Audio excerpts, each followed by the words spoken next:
Now at 9, strong storms could soon make their way back to our area. Chief Meteorologist Doug Hetty has the latest on what to expect from this weather alert day. Plus, it's tick season. Are you ready? I'm Lonnie Walton at Missouri Department of Conservation. I have some tips to help keep you safe.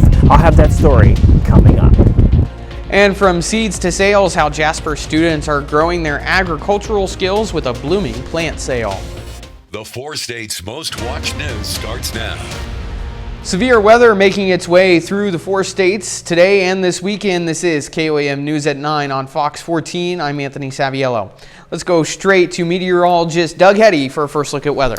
Yeah, we've been tracking showers and thunderstorms getting going over the past couple hours. We do actually have a severe thunderstorm watch, mainly I-44 and south until 3 o'clock in the morning. And I do think majority of the severe weather is going to stay in Delaware, Benton, McDonald, and also Berry counties. So mainly our southern counties, but everybody's going to get thunderstorms. Look at them start to erupt over the past couple hours. Main threat for anything severe tonight in our neck of the woods is mainly going to be large hail. Golf ball, half-dollar size hail across the region, but you can see several severe thunderstorm warnings in our far southern counties. Now, as you work a little bit farther toward the north, the atmosphere is a little bit more stable. It's going to be a loud night north of I-44, but we aren't going to have as much severe weather, just periods. Showers and thunderstorms, I think after midnight, none of us are really going to see any severe weather, but we are going to have rounds of thunderstorms all night long, so a loud night, and we're going to kick off Saturday with more showers and thunderstorms lasting into your Easter. We're going to talk about that here in just a bit. All right, Doug, see you soon. Well, kids turned the grounds of the Pittsburgh Care and Rehabilitation Center into an Easter egg hunt today. This annual event brings residents of the center together with area kids to enjoy the holiday fun. For some of the residents, the event brought back some great memories as well as made some new ones. Memories, yeah. Seeing all the kids remind me of what I did with mine and me growing up. Seeing all the kids and getting all the Easter eggs and the Easter bunny, it was fun. After the egg hunt, all the kids received prizes and a chance to take pictures with the Easter bunny. Well, Jasper School District's FFA plant sale is in full bloom. FFA members have been hard at work, and today they hosted their opening plant sale. Everything from tomatoes to petunias were up for sale. Jasper FFA members worked on bringing the seed to a plant throughout the school year in their greenhouse class, and now the plants are ready to be sold. The sale is part of the Greenhouse Project, which encourages students to be agricultural leaders. I like seeing the familiar faces that support us throughout the year come in here and get the plants. I mean, most of these people don't buy from anywhere else, and they like supporting the FFA because they're alumni in it, and it's really just a rewarding feeling. Jasper FFA will continue hosting plant sales through the school year until all the plants are sold. Well, vendors are gearing up for the grand opening of this year's Pittsburgh Farmers Market. The event kicks off tomorrow at 8 a.m. and will feature performances in celebration of Earth Day. For the very first time this year, there will be a scavenger hunt with prizes for the winners. Vendors will be selling things like food, plants, and more. The event will have some returning vendors and some brand new ones. We've got Paige Becker's Cookie Co. this year that is new. Lots of new baked goods that I'm very excited about. And then also some cuisines from around the world brought to you by new vendors like Deli Mejia. The farmers market will span from April to October. Well, a terrifying ordeal unfolded Thursday morning over the skies of Belize. A St. Louis man hijacked an airplane with a knife. He was an American citizen. Robert Townsend has more on exactly what happened. Investigators say the early morning terror went on for nearly 2 hours Thursday over the skies of Belize. This video shows terrified passengers on the small plane. Police say around 8:30 St. Louis time, military veteran Akenyola Taylor hijacked the plane and went on a knife-wielding attack. And this is the first time you're finding out about all this? Yes, sir. This man tells Five on Your Side the 49-year-old Taylor was his uncle. The nephew asked us to not show his face or release his name. I don't think he'd do something like this. This is a big shock to you and all of your family members? Yeah, it is. Investigators say the airplane was carrying 14 passengers and 2 crew members at the time. We immediately made our way to the runway And must see as the plane land, it run out of fuel. So again, God is good. Taylor's nephew didn't know his uncle allegedly stabbed 2 passengers and a pilot until I told him. Investigators say one of the wounded passengers then shot and killed Taylor. I have no idea what's going on. The suspect's nephew tells me Taylor was married and a father of 4. His nephew lived with the family in North St. Louis County. We're also told Taylor served 20 years in the military and held an office job. And you saw him 2 weeks ago? Yes, sir. He was okay? Yep, he's okay. He's not on any medicine. He had no sign of any post-traumatic stress disorder. As Taylor's picture makes headlines around the world, his family and neighbors are just stunned by the violent airplane mystery. Very sad that people were on a plane either going there or coming home from something, and now they're thrust in a situation of their no control of their own. A lot of questions, but they'll be asked when the rest of our family talks about it. Coming up, many women go through menopause without the support or information they need. Doctors say you should know about the symptoms, treatments, and common misconceptions. And a new warning from sleep experts, why feeling sleepy during the day could point to bigger health concerns and when to talk to a doctor.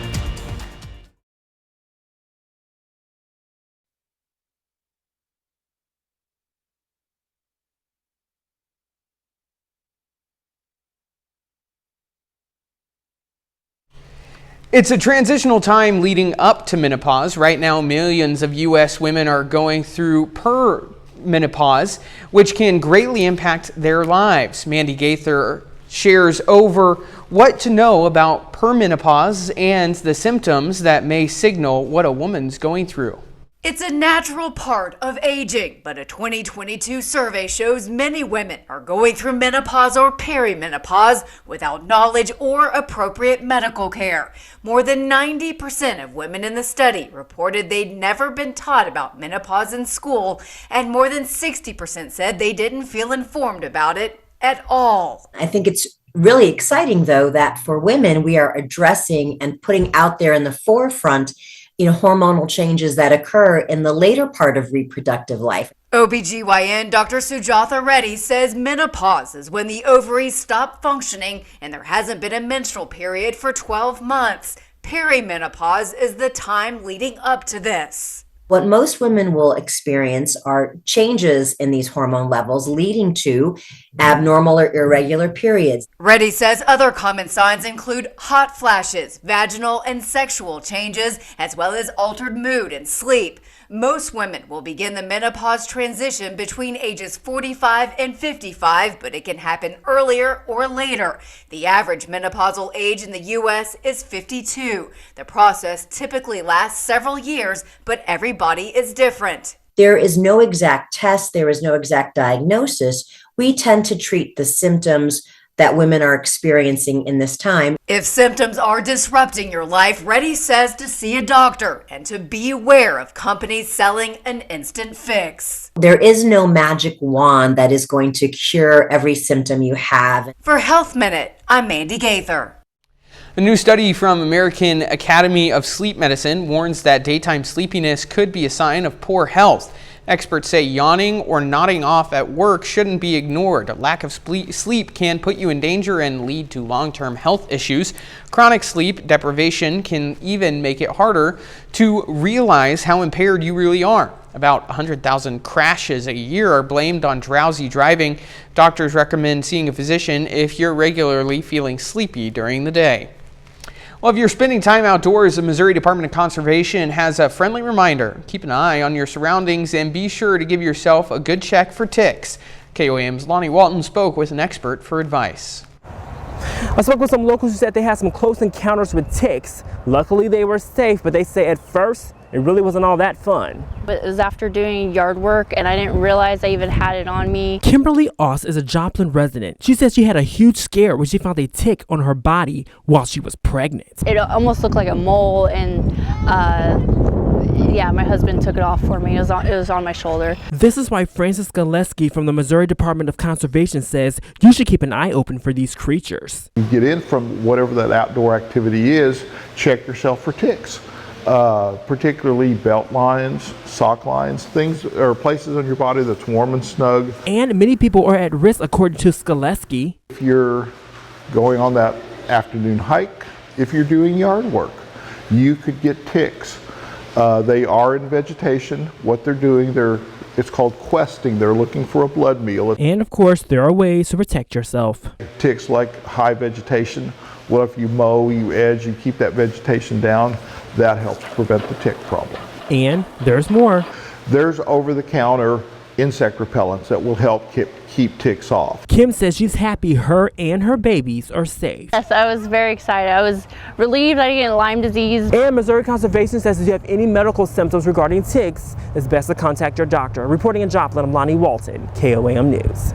Another way to prevent ticks is by taking a shower when you return home. Doug's next with a complete look at your forecast, and later, high cocoa costs could impact your Easter basket, why chocolate prices are on the rise, and what that means for your holiday spending.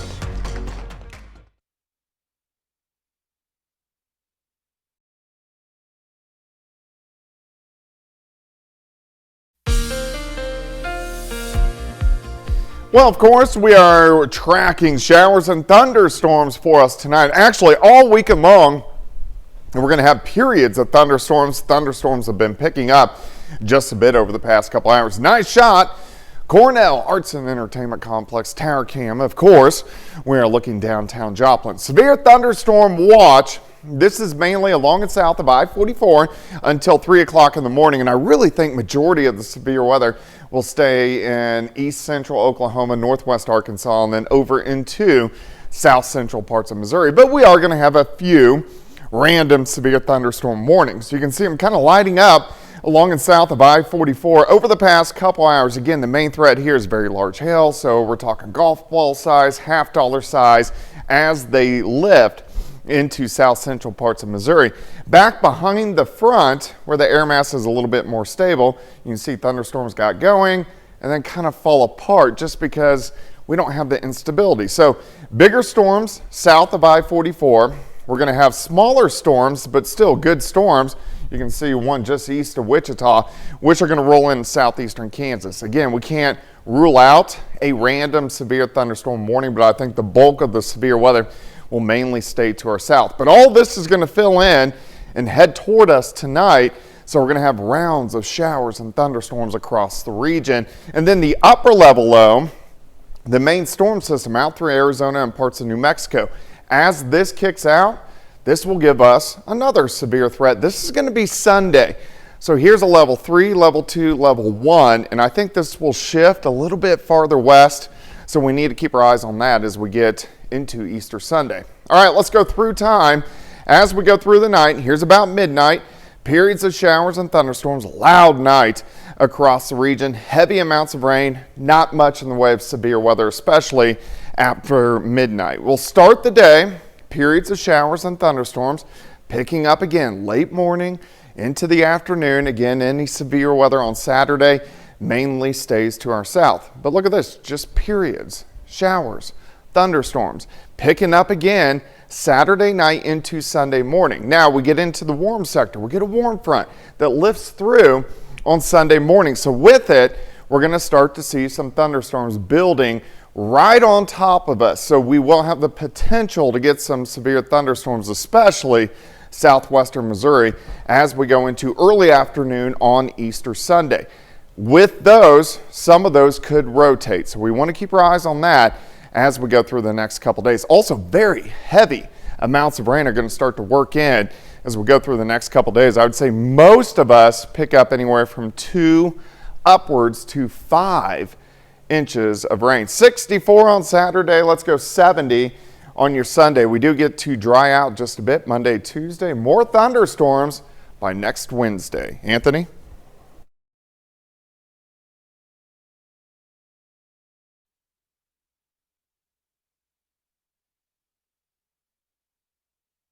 Well, today is Good Friday, which means Easter Sunday is almost here. Fox Business correspondent Kelly Severi is at a chocolate shop in Geneva, Illinois, with how much we're expected to spend on holiday this year. This Easter, you may be reaching for the hollow chocolate bunny for your loved ones instead of a solid one like this because it's cheaper. Cocoa prices are rising due to a number of conditions. That includes drought, disease, and political turmoil in the countries that produce most of the world's chocolate. Chocolate prices and cocoa prices have just risen significantly over the last couple years.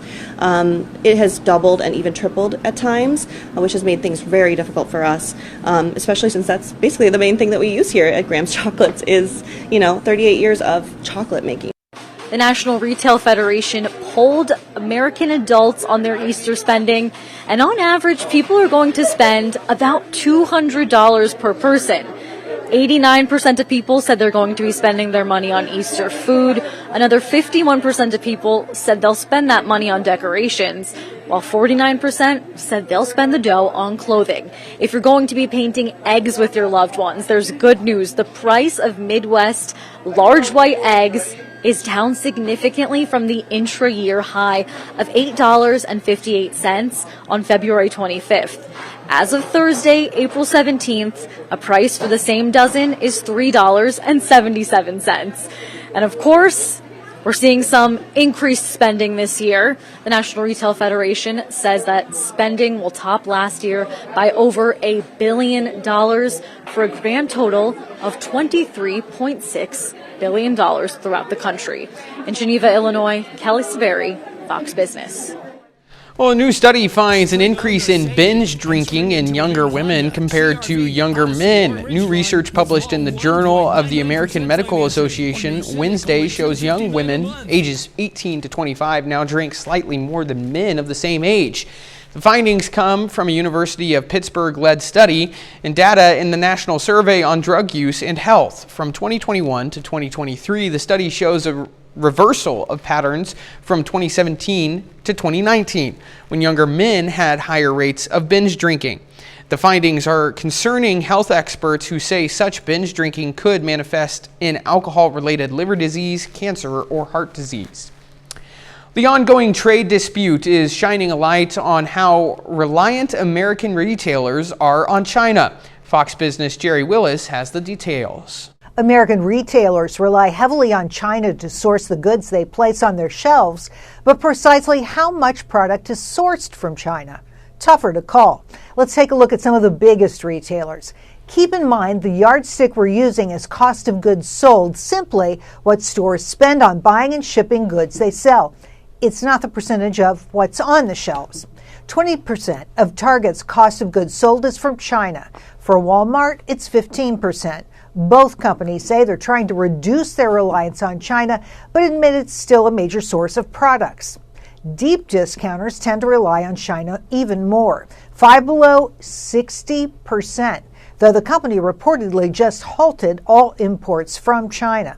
Executives say tariffs have doubled the cost of their inventory. Dollar Tree, 32%. Again, this is cost of goods sold. At the same time, 8 out of every 10 products Dollar Tree imports comes from China. Similar story for home improvement. Home Depot, 25% cost of goods sold. Lowe's, 20%. Even specialty stores, Best Buy, 55%. Dick's Sporting Goods, 25% of what it spends goes to bringing in products from China. Look, overall, it's hard for outsiders to track China purchases because of transshipments. Analysts say products can be made in China but sent to other countries for finishing touches. Those numbers are completely understated because no one is taking a Mexican import as a made in China item because it's already pre-marked and pre-ticketed made in Mexico when it hits the shores of Mexico. So there's no way of finding and tracking those goods. To be sure, though, China supplies the lion's share of products in some categories. Virtually all baby strollers and safety seats, microwaves, even paper clips. All of these products that move through global markets come from China. Noting this is just the tip of the iceberg. Jerry Willis, Fox Business.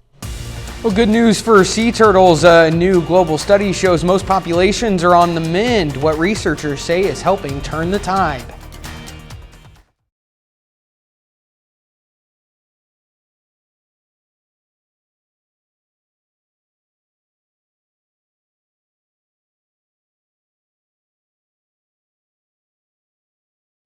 New studies suggest endangered sea turtles are showing signs of recovery in most of the places where they're found around the world. The survey was released Thursday. It examined 48 populations of sea turtles, with researchers measuring the effects of threats to their habitats. According to the study, threats are decreasing in general, but there are some exceptions. Atlantic Ocean sea turtle populations appear to be recovering better than those in the Pacific, and some sea turtle species aren't doing as well as others. 30 more minutes of news, weather, and sports coming your way. President Trump says trade talks are moving forward with deals possibly weeks away. From China to Europe, what's on the table and who's pushing back? And a deadly strike in northeast Ukraine, nearly 100 injured and 1 killed as Russia hits civilian areas.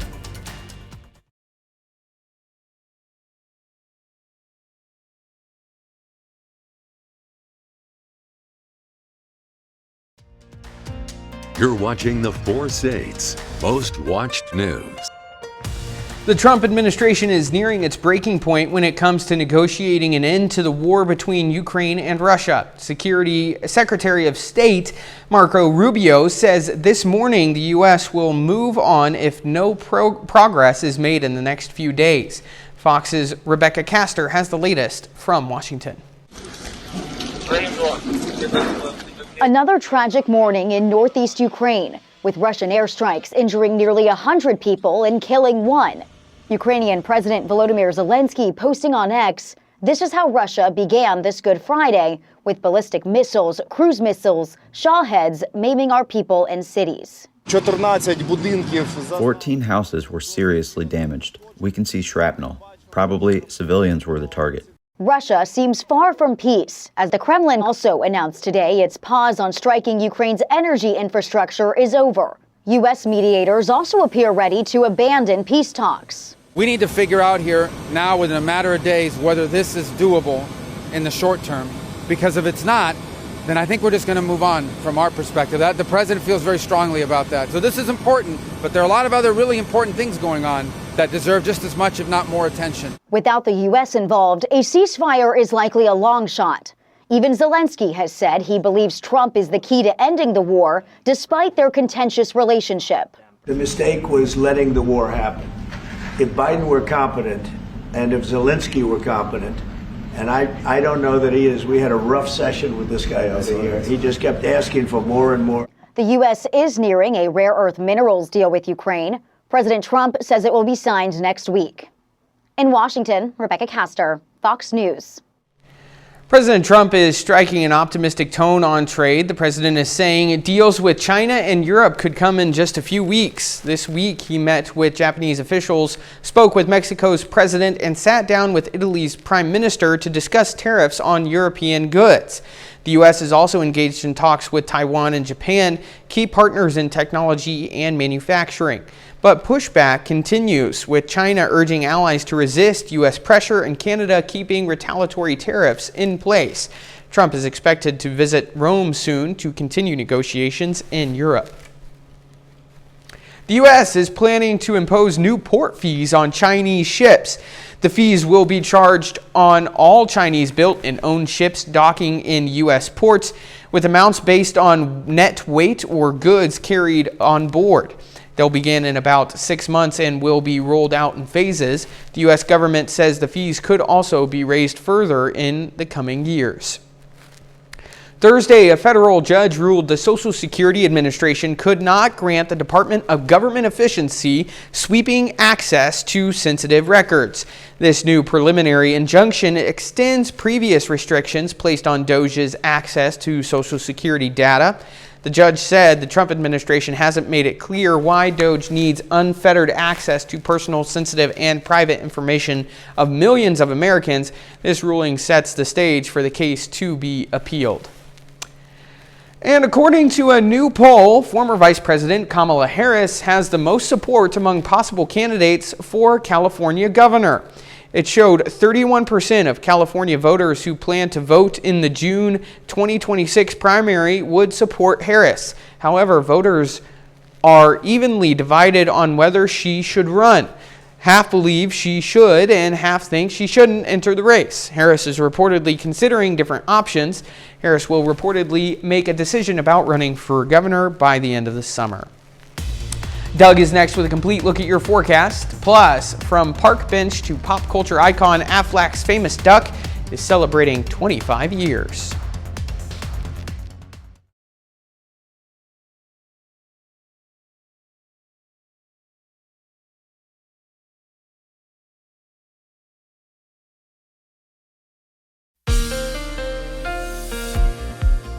Well, of course, we are tracking showers and thunderstorms for us tonight. Actually, all weekend long, and we're going to have periods of thunderstorms. Thunderstorms have been picking up just a bit over the past couple hours. Nice shot.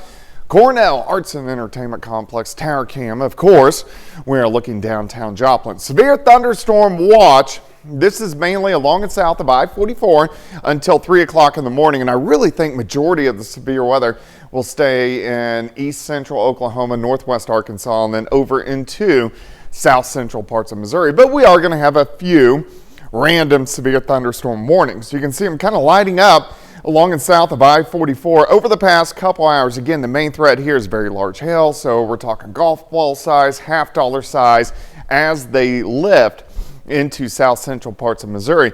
Back behind the front, where the air mass is a little bit more stable, you can see thunderstorms got going and then kind of fall apart just because we don't have the instability. So bigger storms south of I-44. We're going to have smaller storms, but still good storms. You can see one just east of Wichita, which are going to roll in southeastern Kansas. Again, we can't rule out a random severe thunderstorm warning, but I think the bulk of the severe weather will mainly stay to our south. But all this is going to fill in and head toward us tonight. So we're going to have rounds of showers and thunderstorms across the region. And then the upper level low, the main storm system out through Arizona and parts of New Mexico. As this kicks out, this will give us another severe threat. This is going to be Sunday. So here's a level 3, level 2, level 1, and I think this will shift a little bit farther west. So we need to keep our eyes on that as we get into Easter Sunday. All right, let's go through time. As we go through the night, here's about midnight. Periods of showers and thunderstorms, loud night across the region. Heavy amounts of rain, not much in the way of severe weather, especially after midnight. We'll start the day, periods of showers and thunderstorms, picking up again late morning into the afternoon. Again, any severe weather on Saturday mainly stays to our south. But look at this, just periods, showers, thunderstorms, picking up again Saturday night into Sunday morning. Now we get into the warm sector. We get a warm front that lifts through on Sunday morning. So with it, we're going to start to see some thunderstorms building right on top of us. So we will have the potential to get some severe thunderstorms, especially southwestern Missouri, as we go into early afternoon on Easter Sunday. With those, some of those could rotate. So we want to keep our eyes on that as we go through the next couple days. Also, very heavy amounts of rain are going to start to work in as we go through the next couple days. I would say most of us pick up anywhere from 2 upwards to 5 inches of rain. 64 on Saturday. Let's go 70 on your Sunday. We do get to dry out just a bit Monday, Tuesday. More thunderstorms by next Wednesday. Anthony?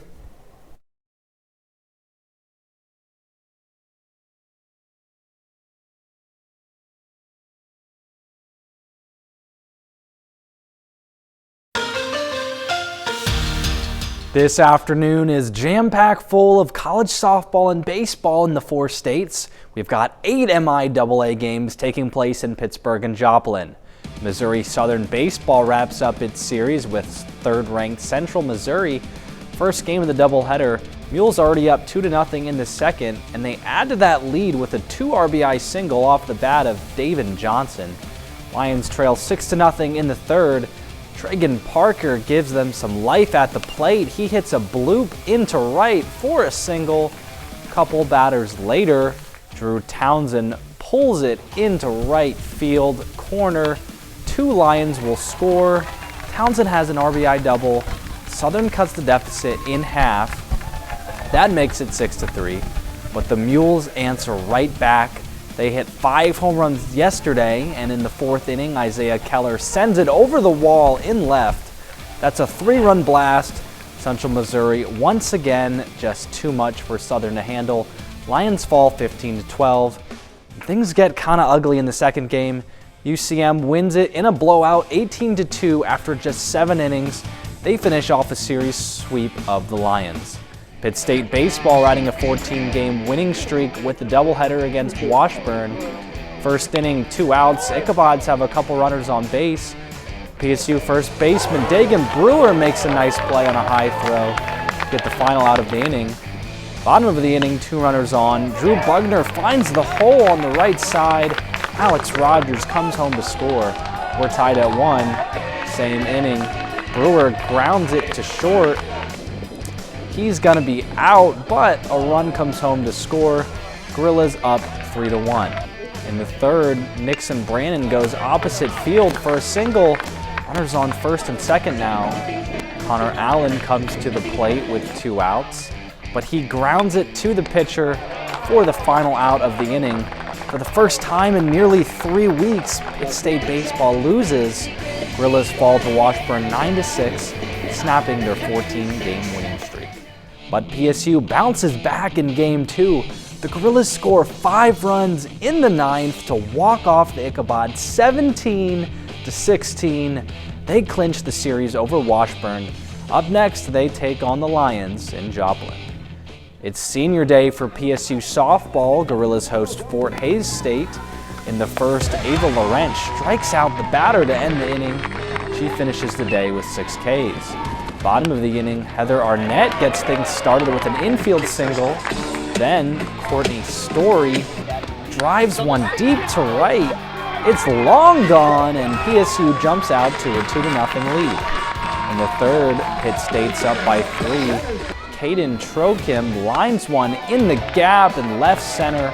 She's got a stand-up double. And with 2 outs, Sophia Driver sneaks one past the first baseman, brings Trokim home, and the Gorillas lead by 4. Once again, Pitt State gets out to an early lead and doesn't look back. Gorillas win it 7-1.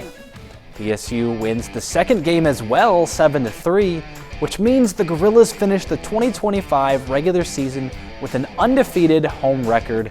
They went 20-0 in games played in Pittsburgh. In this contest, Heather Arnett becomes the new career hits leader in program history. Missouri Southern softball also sweeps its doubleheader this afternoon.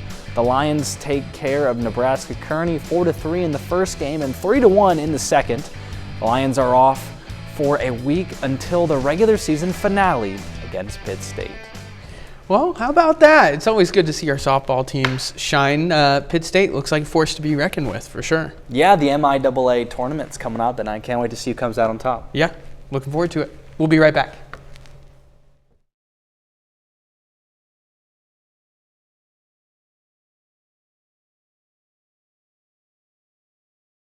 Well, America's favorite Spokes Duck celebrates its 25th anniversary with a look back at all the funny commercials that made it famous. Fox's Evan Brown has more from Miami. That duck sounds like he's saying AFLAC. From its humble beginnings in commercials voiced by Gilbert Gottfried, AFLAC, to its role as a powerful corporate mascot. AFLAC is celebrating the 25th anniversary of its beloved Spokes Duck, also named AFLAC. AFLAC. The company's longtime CEO Dan Amos says it all started with 2 advertising executives sitting on a park bench and soon turned into a $1 million ad buy that became the biggest gamble of his career. When it ran and I saw it, I realized that I had bet my entire career on a damn duck. Today, millions of people throughout the U.S. know the AFLAC duck. Amos credits the humor and spontaneity of the duck for its longevity and popularity. AFLAC! But he also says the company was able to use humor to tap into a major complaint among insurance customers. AFLAC, AFLAC, AFLAC. And what we found out was consumers were frustrated too, that they weren't being heard or listened to. And it worked. Within 3 years, AFLAC sales doubled and name recognition shot from 10 to 90%. But it's not just about the bottom line. Proceeds from the sale of the ducks are used to fund the AFLAC Cancer Center in Atlanta. So far, more than $200 million have been raised, and the company also produces a special robotic version of the duck that helps soothe child cancer and sickle cell patients. They're distributed for free at treatment centers throughout the country. As you can imagine, when the child's calm, the parents are calm. And so it works hand in hand in ultimately making things better. AFLAC has given away almost 40,000 of those special robot ducks to patients in both the U.S. and in Japan. In Miami, Eben Brown, Fox News. Coming up, see who's stirring up trouble and who's saving the world in this week's Hollywood Nation.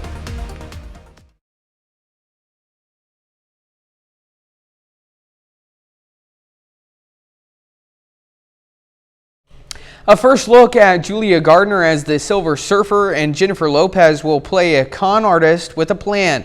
Fox's Ashley Dvorkin has a look at these stories and more in today's Hollywood Nation. Are you the protectors of this world? The Silver Surfer sends a warning. The Dream King returns and Lopez schemes in the Hollywood Nation.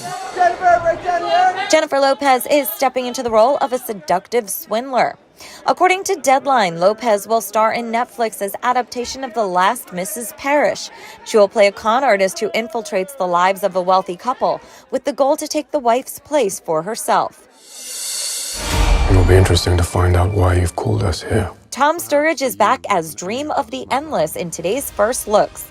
Netflix released the trailer for the second and two-part final season of The Sandman.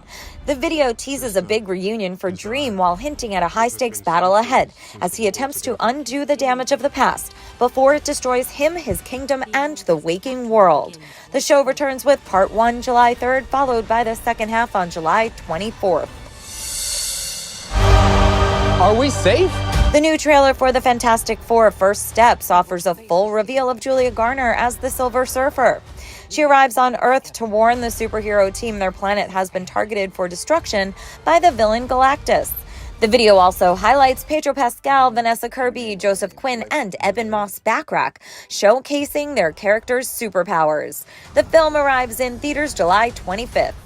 We will protect you. In Hollywood, Ashley Dvorkin, Fox News. That's our time for tonight. Thanks for joining us. Have a great night.